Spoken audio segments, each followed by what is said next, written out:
Greetings, Weaponized News viewers, and to our new people who have joined us from the George Galloway Show and Infowars and TNT Radio.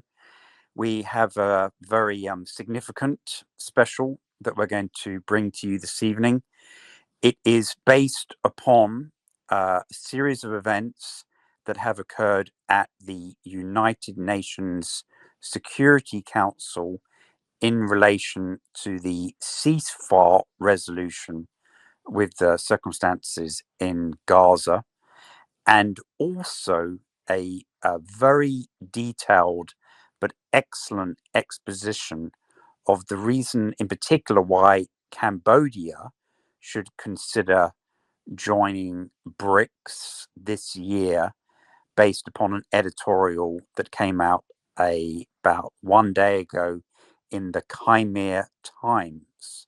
But the reason why this is so significant is because this explanation for Cambodia applies to many, many other small and medium-sized countries around the world. And there are definite connections between what has been happening with the global South trying to achieve a ceasefire resolution at the UN in the face of staunch resistance from the United States, and whether or not during the course of this year we will see a steady transition and change in global government via the United Nations, or whether an alternative to the United Nations will come about with much greater expansion of BRICS in October of this year. So we're going to take you through a series of clips and then a series of newspaper articles with our usual infamous close-out music. But what I'll do first is just introduce you to the first 3 clips that we have from you, taken carefully selected out of the almost 2-hour UNSC meeting that occurred on Monday of this week. So the first clip shows the ambassador from Mozambique, who was the pen holder and controlling the drafting of the resolution that came from what was called the E10, which is the 10 out of the 15 members of the United Nations Security Council who are elected as temporary members for a 2-year term. Now, this is the first time that all of those countries have got together and actually managed to push something originating from the elected members all together as a persuasive force, rather than originating from one of the permanent 5 members. So that was a very, very significant event that occurred. The next clip is the actual vote that was administered by the rotating president of the United Nations Security Council, which for the month of March is the permanent representative from Japan. Now, notice closely at the end of this clip, after the vote, there's a spontaneous outbreak of applause. And this is the first time that that has occurred in the United Nations Security Council chamber since February the 14th, 2003, when the then French Foreign Minister, Dominique Villepin, was trying to persuade Britain and America not to invade Iraq. In that case, for 2 reasons: that inspections hadn't been completed, and it would have potentially devastating unintended consequences for the Middle East region. Now, in this case, they're trying to get a ceasefire not only approved, but implemented Whilst hostage negotiations are still continuing, so that's like point number one from 2003, then the second similarity is that a ground invasion and a subsequent large loss of Palestinian life in the city of Rafah at the southern end of the Gaza Strip could also have massive and unintended consequences across the Middle East region. So, whilst the applause is similar, also the circumstances leading to the applause are also similar, eerily similar, in fact, one might say. The third clip that then follows directly on is the response to the outcome from the ambassador of the Republic of Algeria to the United Nations. And he has a very poignant message for the people of Palestine. Then I'll rejoin our broadcast and discuss what happened with the American ambassador. So please pay close attention to the next three clips. It's only a total of 5 or 6 minutes. We wish to commend the presidency of Japan for convening this meeting in order to take action on this important resolution on the Middle East, including the Palestinian question. We express our deep appreciation to all members of this council for their efforts and inputs on this draft resolution aimed at ending the catastrophic situation in the Gaza Strip. Mr. President, the situation in Gaza is a matter of grave concern to the entire international community. Indeed, the escalation of the conflict in the Gaza Strip and its catastrophic consequences are a clear threat to international peace and security. In this context, the E10 felt compelled to table this draft resolution before you. The 15 members of this council, individually and collectively, have a mandate under the Charter to work for the maintenance of international peace and security, and their actions impact the entire international community. I shall put the draft resolution to the vote now. Will those in favor of the draft resolution contained in document S/2024/254 please raise their hand?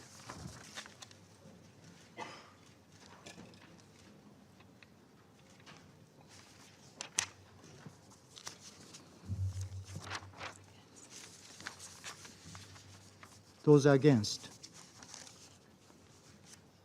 Abstention?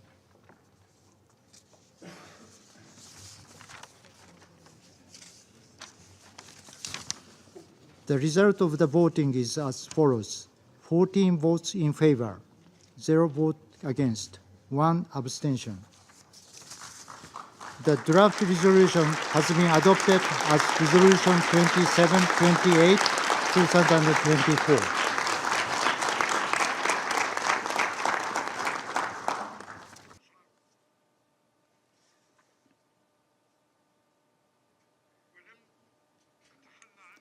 Did not abandon you, feels your suffering. It did not abandon you. Greetings once again, folks. So here we have the US ambassador to the United Nations, Mrs. Thomas Greenfield, or as Sam and I like to refer to her, Mrs. James Brown. And this was the moment when she was being asked by the Japanese ambassador if there were any no votes that would have, in her case, vetoed the ceasefire resolution on Monday. And as you can tell, she's not particularly happy during this moment of her life. Shortly after this, he asked if there were any abstentions, at which point she raised her right hand. Now, this was also followed after the speech from the Algerian ambassador that you just heard in the previous clip, where she followed him and gave the American reaction to the outcome, that which was a foregone conclusion before the vote occurred in her mind, because obviously she knew that she wasn't going to veto it. But what was very odd is her speech from that point onwards was essentially the speech it seemed that she had intended to give had the American resolution passed on Friday, when they attempted to get an enormous 2,000 word, 41 paragraph resolution through the Security Council that was actually vetoed by both Russia and China, and was also voted against by Algeria, as they said, on behalf of the entire Islamic world. But it was like there had been kind of like a disconnect in time, and she was suddenly giving a victory speech that she had prepared for Friday, as opposed to a concession speech that she apparently hadn't prepared for Monday. So that then resulted in her making the comment that this was essentially a non-binding resolution. That point had apparently been made the previous night to the Prime Minister of Israel, Benjamin Netanyahu, who had completely freaked out, saying that it wasn't, and that it indicated that America was making a significant policy to not send the Minister of Strategic Affairs and the Israeli National Security Advisor to Washington this week in order to discuss the military operation going into Rafah. Despite that, America told him that they felt that this would be a non-binding resolution, meaning that it didn't have legal effect. Now, he disagreed, and that viewpoint was not only reinforced by scholars across the world, scholars of international law, but also lawyers in the Israeli Ministry of Foreign Affairs, whose opinions leaked out in the Israeli daily newspaper and website called Haaretz, where correctly everyone, apart from apparently a few people in the US State Department, understood that any past resolution of the UN Security Council would have legal consequences. Okay, so what the next three clips are that we are going to show you is an excerpt of the press conference that the Arab group gave after leaving the meeting on Monday. That was then followed by a short press conference of the E10, the elected members of the Security Conference. And the clips that we have to show you are them responding to questions from journalists at the press conferences, asking them whether or not they believed the resolution was binding or non-binding.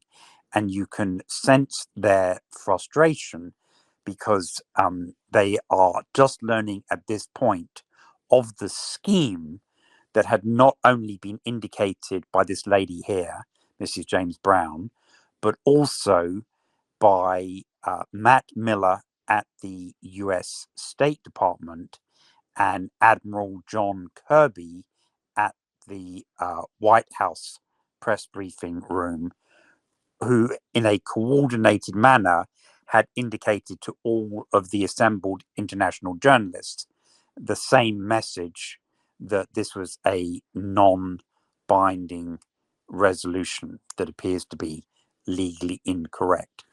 The third clip that we will then play for you is the same gentleman who takes the microphone at the end of the E10 press conference, reiterating, based upon his legal expertise. I believe that he's one of the top lawyers from Sierra Leone, well trained in international law. And he, in the third of these series of clips that we're going to play for you now, explains exactly why the resolution that was passed the prior day, so passed on Monday, in the clip he's speaking on Tuesday of this week, is definitely a binding resolution. And he cites Article 25 of the United Nations Charter, and also a couple of legal opinions of the International Court of Justice. When you've gone through these clips, which are a total of about 6 minutes, then we'll explain how this event over these 2 days and the subterfuge engaged in by the United States have, in my opinion, triggered a butterfly effect. I understand that you go to the General Assembly and it's not binding, that you come here and it's not binding, but we just witnessed how two different ambassadors interpreted this resolution in two different ways. I think that interpretation is among lawyers and legal experts over this issue. There are differences of opinions, but the law is the law. The Charter demands from all member states to honor and respect and implement Security Council resolutions. And my brother Mahmoud is the legalist among us, but let me also add, just in case that a country rebel against Security Council resolution, it makes then sense that the Security Council that has tools available to them to resort to Chapter 7 to take measures in order to force that rebel country to comply with Security Council resolution. But my brother Mahmoud can respond. Thank you. I mean, the ambassador has summed it perfectly. Article 25 of the Charter says clearly that the members of the United Nations shall carry out the decisions of the Security Council. The language used in OP1 is demand language. It's a binding language which is based on Article 25 of the Charter. As such, it is a mandatory resolution that has to be carried out. If you're talking about Chapter 7, when you use Chapter 7, it is for enforceable measure. If a country violates international law in a manner that threatens international peace and security, you can use force or impose sanctions. This is what Chapter 7 is about. So that's the difference. Thank you very much. Thank you. United Nations Security Council resolutions are binding and mandatory. I have been a member of the International Law Commission for 15 years and president, and I know what I'm saying. Thank you, okay? If I could add, firstly, just to say that it's an important day for AT&T unity. And so the question about the binding nature of the resolution is a legal one.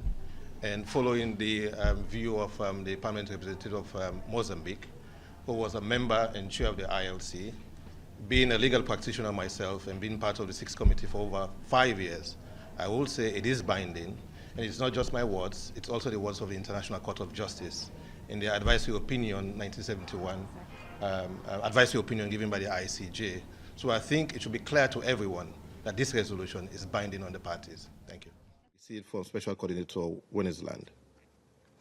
Nevertheless, we must be hopeful and resolute that there is a way out if we're willing to work collaboratively with unity of purpose, setting aside preconceived ideas that will hinder progress. To achieve this, my delegation hereby recommends the following. Firstly, we call on all parties to the conflict to give their unconditional support and implement the provisions of Resolutions 2728.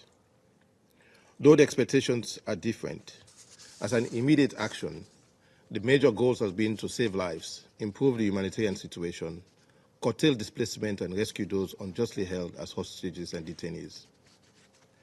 We strongly underscore the nature of Security Council resolutions, and non-compliance by any party would be a breach of international law, especially when such an action are a threat to international peace and security.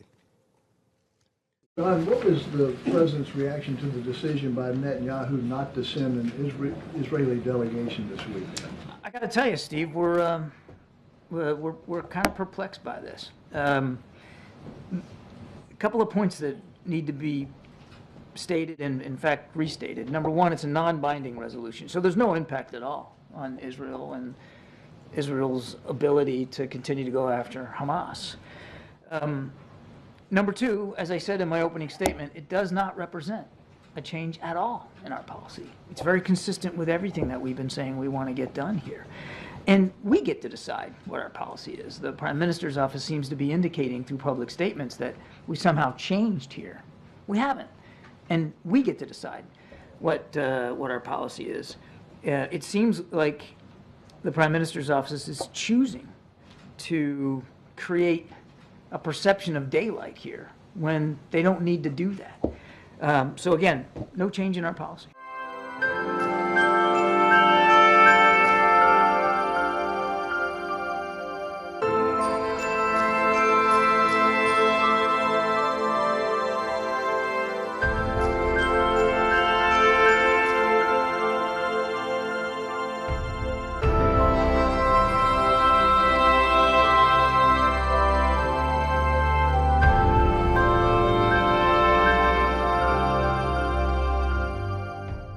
The 10 members who have been elected to the Security Council, their resolutions are essentially advisory and optional.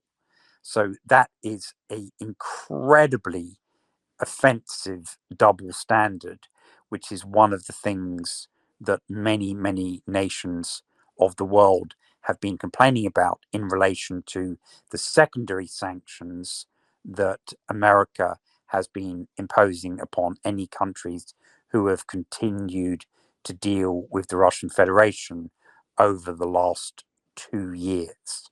So we have a trigger event, the clap of the butterfly's wings or the fluttering of the butterfly wings on Monday and Tuesday of this week. And if the Summit of the Future is indeed a failure, is the backup plan for the global south the massive expansion of BRICS that will occur potentially just 4 weeks later in the Russian city of Kazan.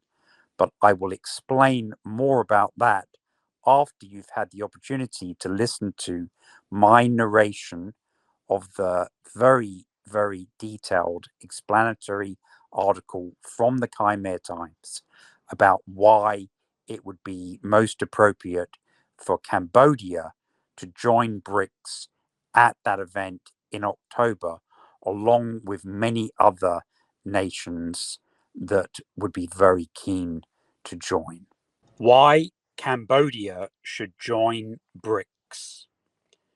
The emerging global landscape is transitioning towards a multiplex world, marked by the lack of a singular global hegemony, the complexity of multi-level governance, a diversity of civilizations and governance doctrines, and an expanding array of actors, including both state and non-state entities.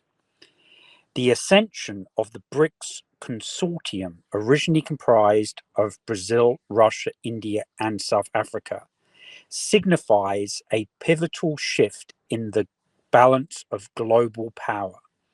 This coalition of prominent developing nations is set to transform the geopolitical and geoeconomic landscape, challenging the prevailing Western-centric order or the American hegemonic order. Originally established as a mechanism to counter Western hegemony, BRICS embodies a shared vision to create a global environment that better represents their collective interests as well as those of other emerging economies. The interest in BRICS expansion is noteworthy, with over 40 countries indicating a desire to join, reflecting its growing influence and appeal as a platform for more equitable international collaboration and representation. Egypt, Ethiopia, Iran, Saudi Arabia, and the United Arab Emirates became the new members of BRICS in January 2024. The expanded group has a combined population of about 3.5 billion people, or 45% of the world's inhabitants. Combined members' economies are worth more than 28.5 trillion US dollars, about 28% of the global economy. BRICS countries produce about 44% of the world's crude oil. The rise of BRICS underscores a global power transition, signaling the rising influence of developing countries. This new bloc represents the aspirations of the global South. It is the main and the most comprehensive dialogue platform which acts on behalf of emerging markets and developing countries. Under the chairmanship of Russia this year, BRICS aims to strengthen its role in the international financial system, develop cooperation between banks, and expand the use of BRICS currencies and promote collaboration between tax and customs authorities. A key demonstration of BRICS economics influence is the establishment of the new development bank in 2015, aimed at providing an alternative to Western-dominated financial institutions like the International Monetary Fund and the World Bank. The new development bank seeks to empower its members by facilitating lending in local currencies. This strategy aims to reduce reliance on the dollar and challenge the financial hegemony of the West. The NDB has been a partner to developing countries, financing their development, logistical infrastructure, social projects focusing on inequalities, measures to address climate change, investing in clean energy, water, and sanitation, and preventing natural disasters. Its challenge is to secure the necessary volume of resources, and for that, the bank operates on two fronts: raising funds in different currencies and in local currencies, operations, and in the other front, expanding its capital basis, incorporating more emerging markets and developing countries as new shareholders. However, the path forward for BRICS is fraught with challenges. The coalition operates on a consensus-based model requiring unanimity among its diverse membership, while united by a common goal to challenge Western hegemony. The individual interests and priorities of member states vary, posing a significant obstacle to achieving a cohesive alternative global order. BRICS prioritizes cooperation centered around specific issues rather than extensively focusing on the development and socialization of institutional frameworks and norms. The member countries lack a unified strategy or overarching vision, each grappling with their unique domestic challenges. The path towards internal institutionalization within BRICS necessitates the cultivation of trust and the establishment of tangible, practical cooperation among its members. The inclusion of new members introduces additional complexities in reaching consensus, as each brings unique perspectives and interests. This diversity, while a strength, also complicates the process of forming a unified stance on various global issues. The question of how BRICS can align its members' varying agendas to forge a coherent strategy for an alternative world order remains open. As BRICS navigates these challenges, it stands at a crucial juncture, seeking to define its role in an evolving global landscape. Achieving unity and a shared vision among its members is imperative for shaping the alternative world order they envision. This era of shifting power dynamics embodies in BRICS the transformation of international relations, representing a move towards a more balanced and inclusive global governance structure. Cambodia, positioned as an evolving nexus within the Mekong region, stands to gain significant advantages from the ascendancy of the BRICS countries, which are central to the Global South framework. At the Global South Summit in January 2023, Indian Prime Minister Narendra Modi articulated the region's potential impact. We, the Global South, hold the most substantial stakes in what the future holds. As the global governance model established over 8 decades ago gradually evolves, it is imperative that we endeavor to influence the emerging world order, said Prime Minister Modi. Notably, the Global South represents 85% of the global population and accounts for nearly 39% of the world's gross domestic product, making it a significant force in the global economy. Furthermore, trade among countries in the Global South is becoming a pivotal driver of worldwide economic growth. According to the United Nations Conference on Trade and Investment, the value of South-to-South trade increased from $600 billion in 1995 to $5.3 trillion in 2021, surpassing the volume of North-to-South trade. This growth rate is outpacing the global average, underscoring the increasing importance of trade between developing countries. Moreover, South-to-South trade is encouraging the exchange of non-traditional exports, including goods with higher added value and those produced by technology-intensive manufacturing processes. Cambodia has the potential to forge strategic economic networks with BRICS countries, capitalizing on its growing international integration and connectivity.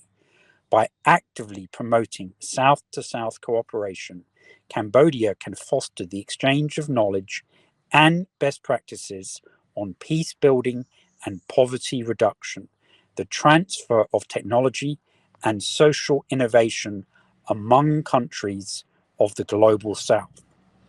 Utilizing its affiliations within the Association of Southeast Asian Nations, ASEAN, and the Regional Comprehensive Economic Partnership, RCEP, Cambodia is uniquely positioned to engage effectively with BRICS.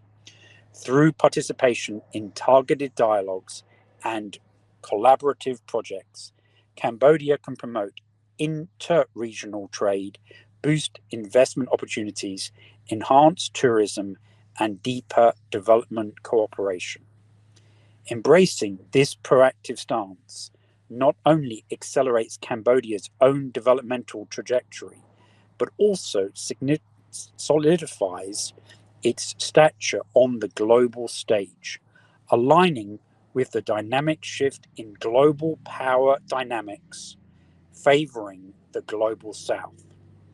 This strategic alignment promises to elevate Cambodia's relevance and agency in shaping a future that acknowledges and leverages the collective strength of emerging economies and developing countries.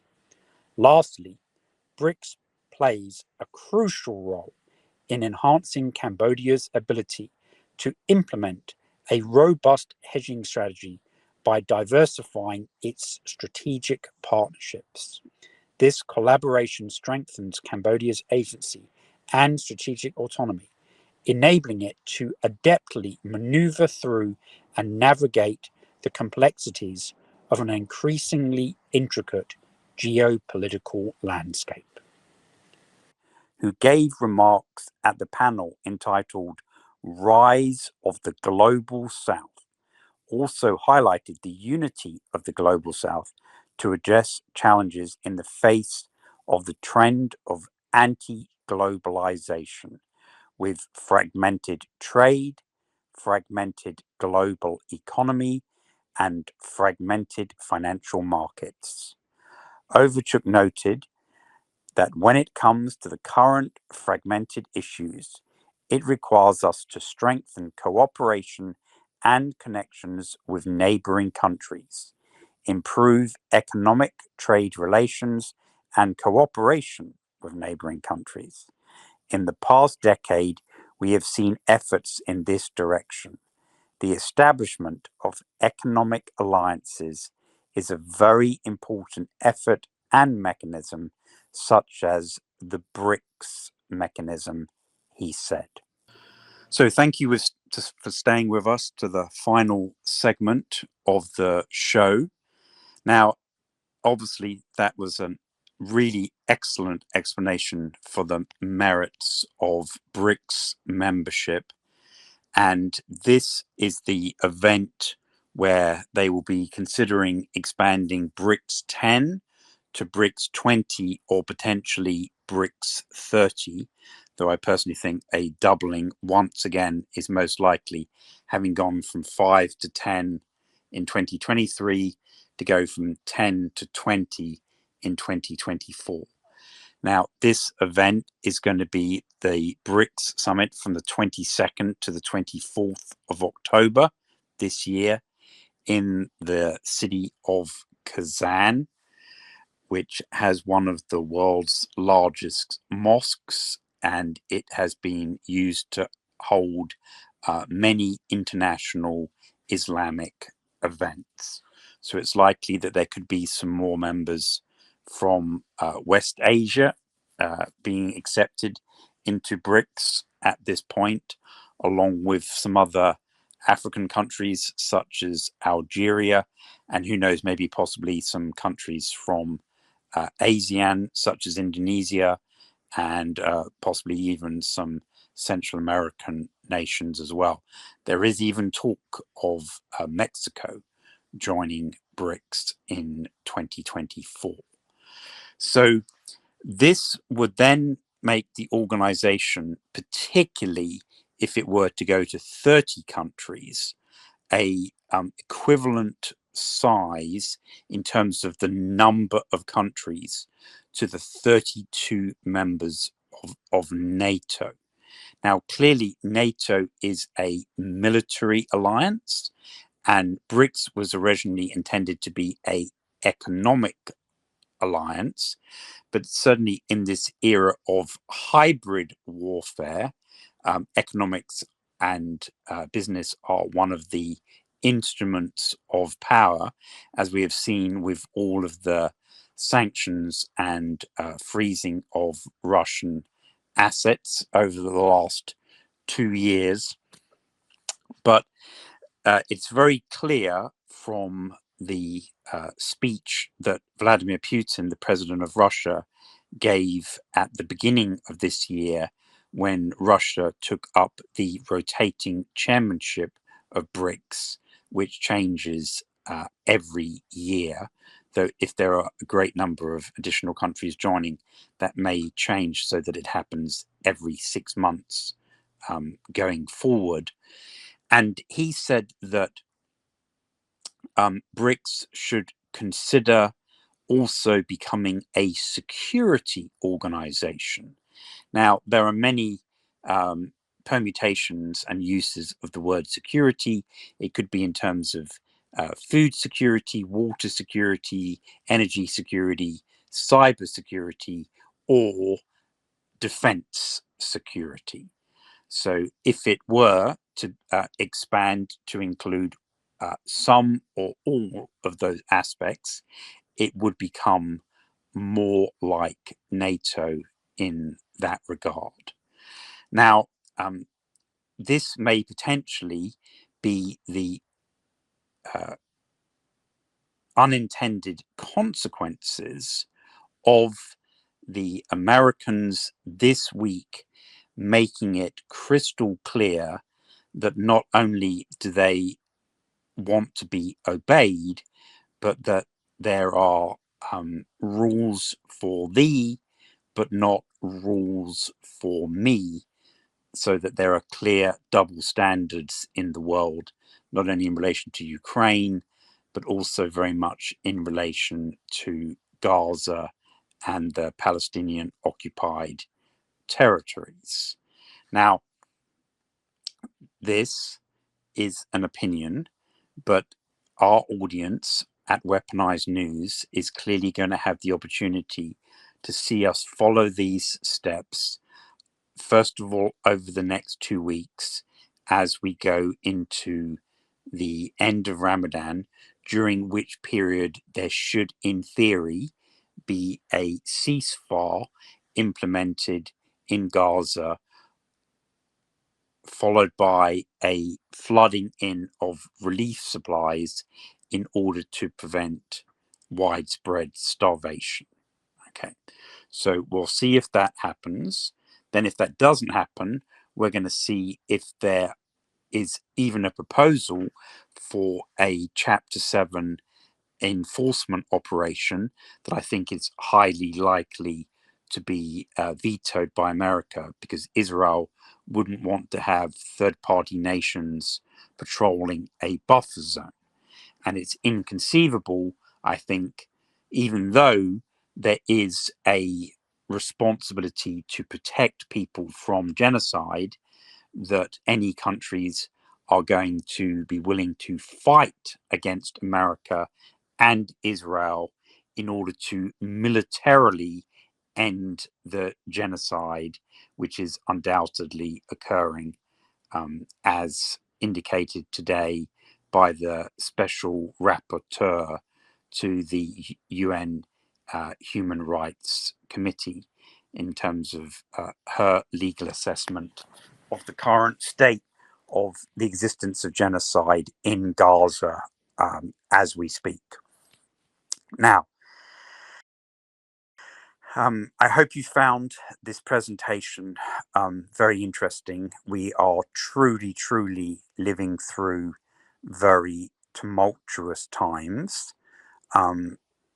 Sam Cheney and I have been working on this since the Cambodian article was published about 24 hours ago. We're working essentially overnight to get this to you on Thursday morning European time, so people have an opportunity to take this in over the long Easter weekend, assuming, of course, that the Temple Institute in Israel doesn't actually trigger Armageddon in advance of that event. So it would be very kind if you would please share this as widely as you possibly can through just copying and pasting it or linking to it on all of your favorite social media forums. And we would also please like you to consider helping us with a financial contribution to support this type of work that facilitates not only these 1 hour documentaries, of which I believe this is the third or fourth that we've produced during the last 6 months, but also our daily shows that are broadcast on Monday to Friday on Rumble, Twitter, now known as X, and Facebook, Rofkin, and Odyssey, starting at 7 p.m. New York time, so Eastern District time, in which we attempt to give you a round the world in 60 minutes update of all of the global events that have occurred in the previous 24 hours, with a look forward as well. Now, as is our way, we also have some closeout music that has been carefully selected. Now, this is from the band called Stained, and the song is called Been a While. Now, there's 3 reasons for choosing this. The Chinese ambassador to the United Nations, in relation to the delay in imposing a ceasefire in Gaza, has called this situation a stain upon the human conscience that will be hard to remove. So there you can see the obvious relationship to the band's name. But also, if you follow carefully the lyrics, which are provided on the screen as the song plays, you will see in the first verse, first line, that the character says, it's been a while since I've been able to hold my head up high. And indeed, it is exactly the rise of the global south as described at the Bao Forum on Wednesday in Henan, China, and as also demonstrated by the very admirable remarks made at the Security Council on Monday and Tuesday by nations such as Guyana, Algeria, Mozambique, and Sierra Leone, that the countries of the global south and the non-aligned movement are indeed holding their heads up high and standing together against the overbearing nature of the American hegemon. Now, I would like to dedicate the rest of the song, which is all about a sequence of errors and a lack of accountability, to the United States Department of State, because it's pretty darn clear they've been making a real hash of this situation and have greatly diminished America's soft power and its standing in the world.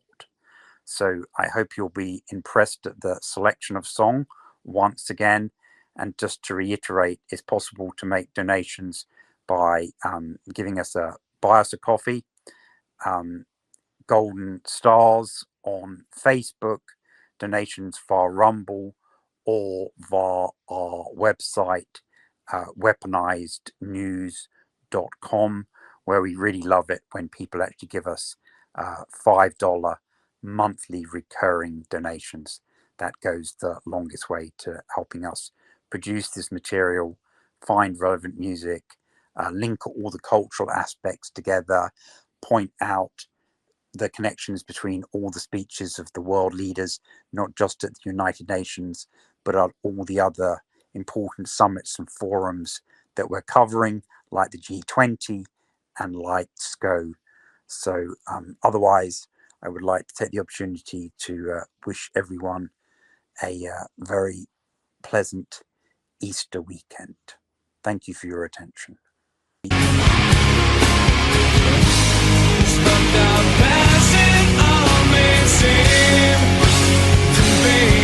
know it's me. I can't